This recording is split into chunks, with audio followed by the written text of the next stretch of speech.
कब्र पर अजान पढ़ना हराम है, नाजायज़ है, मकरूह है, वाजिब है, सुन्नत है, मुस्तहब है, क्या है? आइए सुनते हैं मौलाना गुलाम रब्बानी की जुबानी हदीस पाक की रोशनी में। कब्र पर अजान देना कैसा है? आज हम लोग कब्र पर अजान देते हैं, इधर देखिए तो कुछ लोगों का कलेजा ऐसे फटता है जैसे जलजला से गुजरात की जमीन फटती है।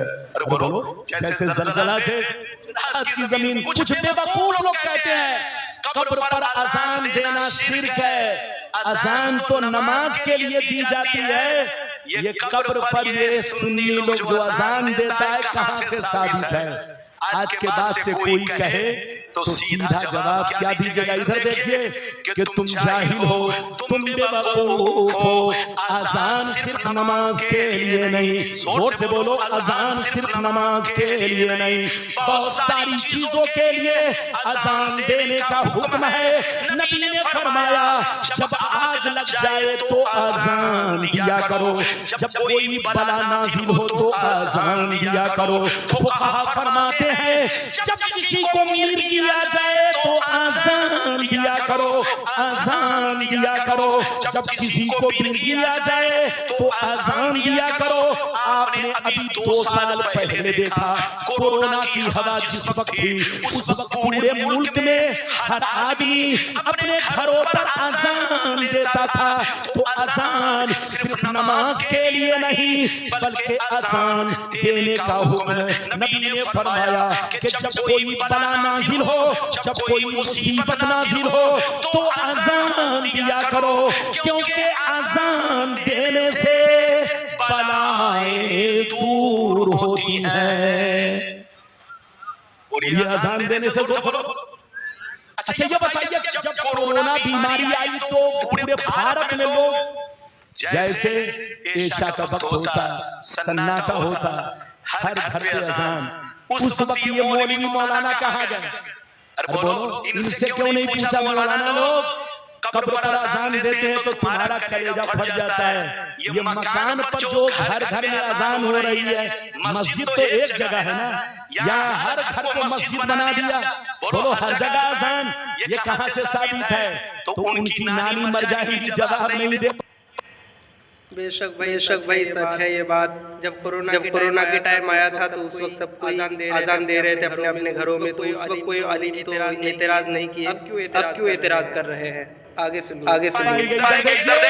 हदीस में आया है कि अजान, बोलो, अजान से बरकतें नाजिल होती है, रहमतें नाजिल होती है, बलाएं दूर होती है।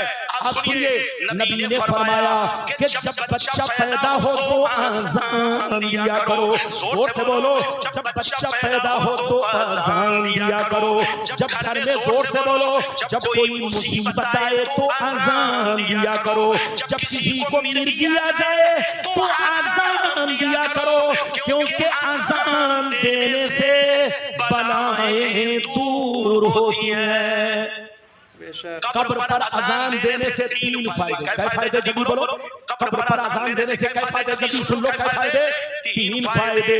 पहला फायदा ये कि मरने वाले को सवाब पहुंचता है, मरने वाले की कब्र पर रहमत की बरसात होती है। पहला फायदा, मरने वाले की कब्र पर अल्लाह के जिक्र से रहमत की बरसात होती है। दूसरा फायदा, कब्र में मुनकर नकीर 3 सवाल करेंगे। अजान देने से मय्यत के कानों में जब अजान की आवाज पहुंचती है तो उनको जवाब देने में आसानियां होती है। तीसरा फायदा सुन लो, मरने के बाद मय्यत की रूह कुछ देर फरिश्ते अपने हाथ में रखते हैं। मरने के बाद मय्यत की रूह कुछ देर फरिश्ते अपने हाथ में रखते हैं। जब कोई गुस्ल देता है तो मय्यत फरिश्ते उसको दिखाते हैं, देख तुम्हें कौन नहला रहा है। जब उस पर कोई रोता है, कोई गम करता है, कोई मातम करता है तो फरिश्ते उसको दिखाते हैं, देख ये तुम्हारे लिए रो रहा है, कोई उसको गालियां देता है तो फरिश्ते उसकी रूह को दिखाते हैं, देखिए तुमको गालियां दे रहा है। इधर देखिए, जब मय्यत को गुस्ल दे दिया जाता है, कब्र में उतार दिया जाता है, जब लोग मिट्टी देकर अपने घर को वापस होते हैं तो अल्लाह के फरिश्ते उनकी रूह को उनके बदन से जोड़ते हैं, उनके बदन से जोड़ते हैं और उनको सारा मंजर दिखलाते हैं। ऐ मरने वाला, देख देख, तुम्हारा बेटा तुमको छोड़कर जा रहा है, तुम्हारा भतीजा तुमको छोड़कर जा रहा है, तुम्हारा भाई तुमको छोड़कर जा रहा है, तुम्हारे रिश्तेदार तुमको छोड़कर जा रहे हैं।